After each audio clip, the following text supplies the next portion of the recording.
May tanong ko lang, Nay, bakit galit si yung dating asawa ni Ate Karen sa mga bata? Samantalang anak naman yun. Kaya nga Anak po, niya. ano po ba ang pagpapabaya? Bakit po siya, bakit sila natitiis? Oh. Bakit, ano ko dun, nagagalit. Bakit idinaban niya ang mga bata?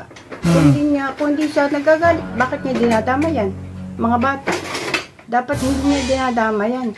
Ang tingin niyan talagang buong buo kanyang anak. Magalit ka man o ano man ang kasama niya sa bahay, kung ano man ang kung galit man ako sa kanya, kami, mag-asawa, yung mga bata, hindi niya dapat kagalitan. Hindi niya dapat idamay. Idamay. Hindi dapat Wala namang alam niya, Nay. Walang alam ang mga bata. Wala yang alam. Kung galit ka man sa akin, yung mga batang yan, anak mo sila. O si Andrino, pa-subscribe po. Yan, maraming salamat. Suportahan po natin ang kanyang YouTube channel. Katuwang po yun ni Kuya Bal Santos Matubang sa kanyang proud. Maraming salamat po sa inyo. God bless po. Yan, thank you, Kuya July. Maraming salamat po. Ate Karen, magandang umaga po sa iyo. Magandang umaga din po. Mayroon lang tayong bago ako uwi, mayroon tayong kasi doon sa sa ating doon sa pakiusap ni Nanay, no, na kung maaari nga yung dati mong kinakasama, ngayon yung ama ng mga bata, ni Nanay Ami, sama mo sa ngayon. Ang status po ng mga bata, simula po nang magbukas ang eskwela, ay hindi na po niya yun nasuportahan. At ang nanay ko na po ang gumastos lahat ng gamit at saka si daddy, yung pong pangalawa kong ama, na tumayo na pong ama ko na. Ngayon, talagang nisustento, wala. 1 taong wala. 1 taon na ang nakalipas. Magmula nang umalis dito.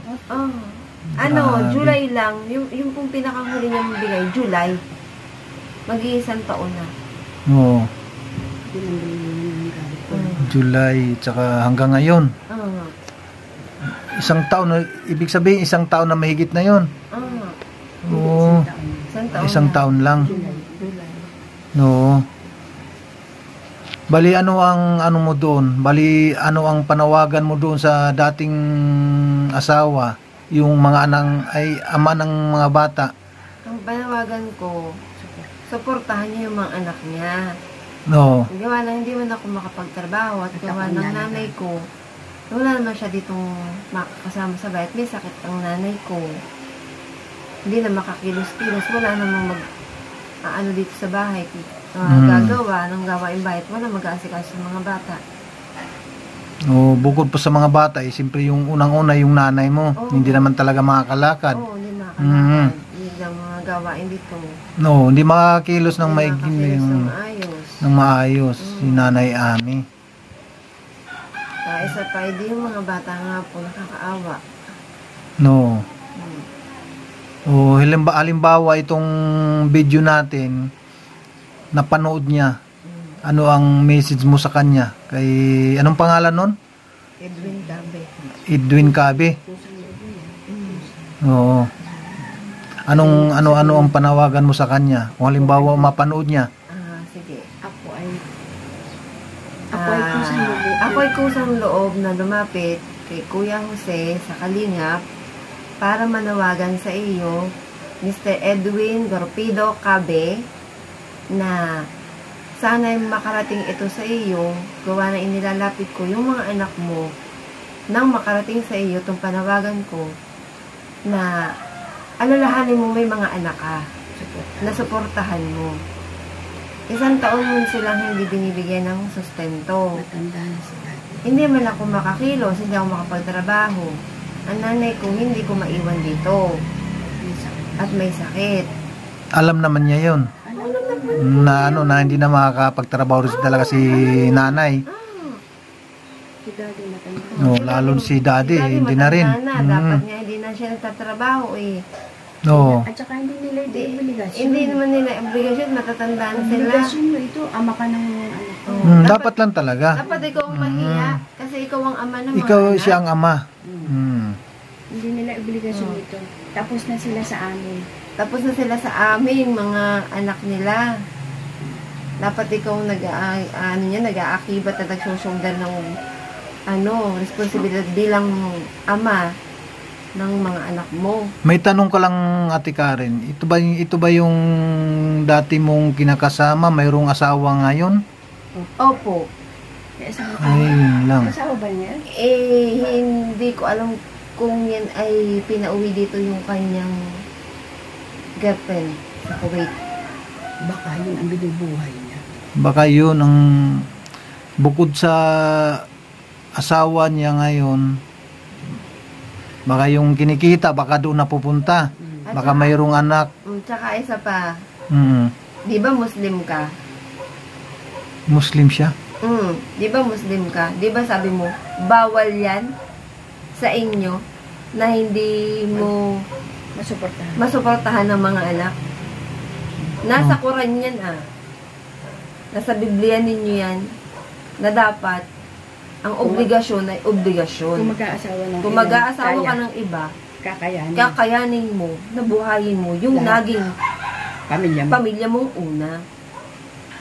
Lahat ng pamilya. Bakit ngayon mayroon na siyang ibang pamilya? Bakit hindi niya yung kagaya sa iyo, mayroong kang anak ngayon na 3? Bakit hindi niya na yung tinatawag na bakit niya inabandon? Hindi niya po Hindi niya pinabayaan niya na yun. Hindi niya tanggap. Sabihin lang natin na itong dalawang bata. Abay, malaking obligasyon niya. Obligasyon pa rin niya na gampanan. Kaya ang gusto ko nga dyan ay may patulpo para maano niya. Maintindihan ang ginawa niya. Kasi Inaantay ko lang ang tao. si Angel ay mag-grade 8 na. Nasa grade 7 pa po siya, pinabayaan sila. gawa ng matalino yung bata. Oo. Nanghihinayang ako.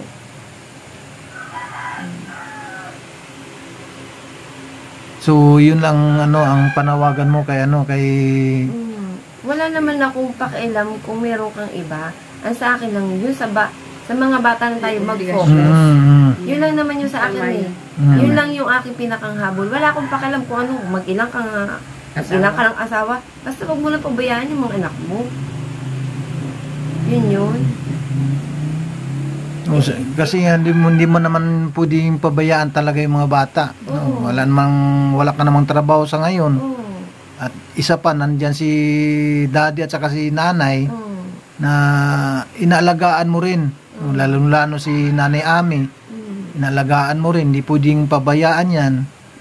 Kaya siya hindi talaga makakaalis. Mahirap din ganitong sitwasyon. Mahirap ang sitwasyon talaga. Kaya nga, kahit ako dito sa bahay, naggaan yung isip ko kung ano yung pwede kong pagkakitaan. Kung ano yung pwede kong pag-umpisahan. Yung pag luluto man lang dyan ng pagkain na bawa, ulam. Milos. Ay wala man na mapuhunan doon. Yan si nanay, may hina na talaga tuhod. Hindi na niya kaya maglakad. Oo. Sabi ko, kuminsan ako sabi ko, pag ako nahihirapan, kalaban niyo ako nag-aan, palit na tayo ng sitwasyon. Kalaban niyo ako nagtadrama. Sabi ko, ganyan kaya niyo na-escape ako sa palit tayo.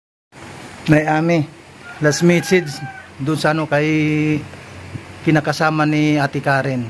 Anong message mo doon sa kinakasama niyo dati?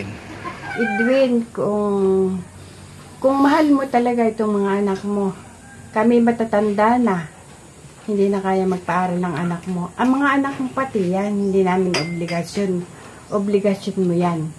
Kahit papaano galit ka man sa asawa mo dati, kay Karen, ay hindi namin yan tungkulin. Yan ay iyo. Kaya gampanan mo. Gampanan mo yan. At pagdating din naman ng araw, kayo din naman matitira. Yan, ikaw din makikinabang sa mga bata. Kung yan ay makatapos ng pag-aaral. Kaya, yung isa matanda na hanggang sa paghuhukay ng balon, 13 culvert, naguho ang lupa, ginagawa niya para mabuhay lang ang mga anak mo. Kaya sustintuhan mo sila. Yun lang yun, hindi na ako makatulong sa bahay. Wala na. Mahina na ang aking tuhod, hindi ako makalakad. Pag ako nakaupo, inaakay na nila ako. Kaya yun ang pakiusap ko sa iyo. Kung galit ka man kay Karen, huwag kang magalit sa mga bata. Huwag mong isama yung mga batang yan. Kung ayaw man sumama sa iyo ng mga bata nung pumunta ka dito, huwag mong silang kagalitan yun ay kagustuhan nila. Walang may gustong iba. Noon, sila ang may desisyon nun, hindi ako. May tanong ko lang, Nay, bakit galit si yung dating asawa ni Ate Karen sa mga bata? Samantalang anak naman yun. Kaya nga anak po, niya. ano po ba ang pagpapabaya? Bakit po siya bakit sila natitiis? Oh. Bakit? Ang ano ko dun, nagagalit. Bakit? Idinamay niya pati yung mga Idinaban niya mga bata. Kung hindi siya nagagalit, bakit niya dinadama yan? Mga bata. Dapat hindi niya dinadama yan. Ang tingin niyan talagang buong buo kanyang anak. Magalit ka man o ano man ang kasama niya sa bahay, kung ano man ang kung galit man ako sa kanya, kami, mag-asawa, yung mga bata, hindi niya dapat kagalitan. Hindi niya dapat idamay. Hindi dapat Wala namang alam niya, Nay. Walang alam ang mga bata. Wala yang alam. Kung galit ka man sa akin, yung mga batang yan, anak mo sila. Hindi mo yan dapat idamay. Parang may hangganan yung pagiging ama niya eh. Parang ganun. Parang ganun nga talaga. Parang may hangganan yung pagiging Kung ikaw may bagong pamilya, itong mga unang naging pamilya mo o mga anak mo, ay anak mo pa rin yan. Huwag mo yang iwanan. Huwag mong iwanan ang iyong obligasyon dyan. Kung ayaw nilang pumunta dyan sa inyo, ay wala akong magagawa. Alangan niya ipagtulakan ko. Mga batang yan. Tanungin mo ang anak mong si Angel kung gaano ka ayaw pumunta dyan. Dito daw siya gusto. Dahil naaawa siya pag iniwanan niya ako. Yun ang sabi niya. Sabi ko, Ining, bakit ka ba ayaw pumunta doon? Ay, lula at lulo mo din yun. Ay, ayaw niya. Ayaw ko po, Nay.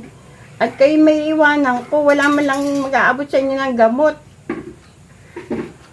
Talagang itong si Angel, yung apo mo, talagang concern sa iyo. Oh, sobrang ng batang yan sa akin. Yan yung kakandabasag ang pagtakbo pagka ako nasa sobrang ng batang yan sa akin. Abot agad ng tubig, abot ang gamot. At masama akong masamid ako yun ang sinabi naman ng doktor eh. Masama akong masamid. Baka yun maging kahira. Dahilan. Ng pagkamatay. Tapos ng paghinga. Sabi niya, itong ina ninyo, huwag niyang pababayaan na. Kinausap po yan. Yung doktor sa Lipa. Maraming salamat, Nay, sa kunting message para dati sa kinakasama ni mga aman ng bata. Yun lang po ang masasabi ko, kung idamay ang mga bata. Yes po. Maraming salamat, Nanay Ami. Yan po mga kalingap, maraming salamat sa inyong lahat ng panonood. At ako ay babalik na ng Dunsol Susugon para ipagpatuloy ang ating nasimulan doon sa bayan ng Dunsol Susugon. Kaya mga kalingap, samahan niyo lang ako. At ito, naghihintay po tayo ng bus para makasakay po tayo ng bus papuntang Susugon. Kaya maraming salamat po kay Kuya Bal Santos Matubang, kay Ate Edna Vlogs at sa lahat ng mga nandito, at kay Kalinga Prab. Maraming salamat din po sa inyo, sa inyong tiwala sa akin. Kaya maraming salamat po sa lahat. At ito ay nandito pa rin tayo sa Gumaka. Naghihintay lang po tayo ng bus na dadaan, kung kaya tayo ay patungo ng Dunsol Susugon. Kaya maraming salamat po sa lahat ng mga nakapanood nito. Yun po, narinig naman natin yung panawagan ng mag-ina ng mga kalingap, si Ate Karen at saka si Nanay Ami. Kaya maraming salamat po sa inyong panonood ngayon sa ating premiere. Kaya maraming salamat po sa inyo lahat. Sa lahat ng mga nandito sa ating premiere ngayon. Maraming salamat kay Kuya Winnie at kay Miss Yai, lalong-lalo na kay Ate Irene DB, at sa lahat na makapanood nito, maraming salamat po sa inyong lahat. Ayun po, mayroon ng bus na dumadaan. Tayo ay sasakay ngayon. Kalawag lang at saka Ginyangan yung biyahe noon, yung dumaan, yung mga kalingap. Magantay pa rin tayo ng bus na iba. Siyempre maaga pa naman po mga kalingap. Habang nagantay po tayo ng sasakyan, shoutout po muna sa lahat ng mga nandito sa ating tagapanood sa ating channel. Maraming salamat po sa inyong pagtangkilik at panunood sa ating mga ginagawa sa araw-araw. Shoutout po kay Ate Inday PB, kay Manang Janet Galban Salazar, kay Ate Vicky Asakawa Mix Vlog, kay Ate Isabel Gulipardo, kay Marita Pia Vlogs, shoutout po, at kay Marites Nalika. Maraming salamat po sa inyong tulong, lalong-lalo na kay, especially po sa lahat ng mga nandito ngayon. Maraming salamat po sa inyong lahat, sa inyong tiwala. Ipagpatuloy lang natin ang ating mga nasimulan, kaya huwag kayong magsawa na tumulong sa ating kapwa. Kaya maraming salamat po sa lahat. Kay Mamang Vibes 143, yan, shoutout po. Kalingap Ando, ayan, shoutout po kay Kalingap Undo, kay Manang Susan Arthur, shoutout po. Kalingap Maymay, shoutout, at kay Teacher N Channel. Yan, magandang umaga po sa inyong lahat. Maalis na sana kami. Nalaman kasi niya pala. Nalaman lang ipapamot ng himis na nila.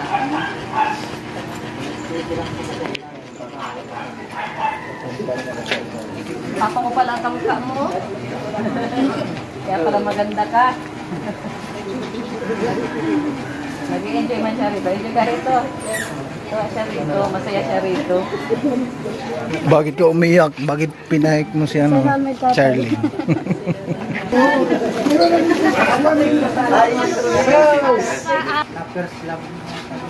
Hindi, kuya, hindi ganun. Wala sa ibang mapuntahan. Dahil may kwento siya na, yun nga, ito na sabihin yung kwento niya sa April.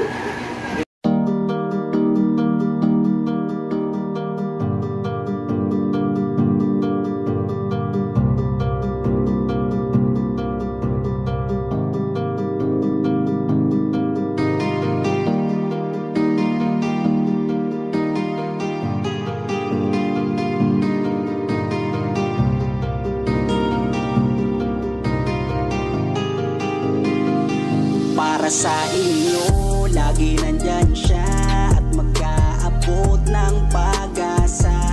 Kahit gaano kahirap, kakayanin para lang makapagpasaya ng kanyang kababayan na lubos na nangangailangan. May Kalingap Jose, kayong kaibigan at palagi niyong masasandalan.